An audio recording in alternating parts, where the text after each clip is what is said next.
20 يوم والله العظيم أنا ومدامتي عايشين على الزعتر، يعني فطور زعتر وزيت، زيت أبيض مش زيت بلدي. فطور وهذا وعشاء.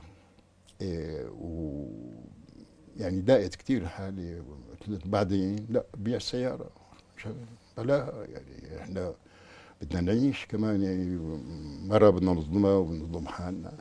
فالحمد لله هلا حليتها مبدئيا يعني حليت بهالشكل. والله يعني بخجل اقولها والله. شو؟ فواكه ما بنعرفها من سنين ابدا. لحم، عجاج، الغنم لغيناه بتعرف. وحتى البقر كمان صار سعره قريب. الغنم 30 35 ألف كيلو العجل يعني. عم ناخذ الدجاج، حتى الدجاج كمان غالي، صار 20 25 ألف الكيلو.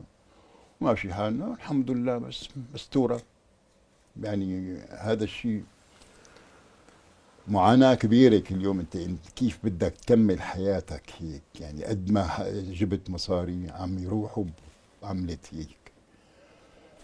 شو بنعمل؟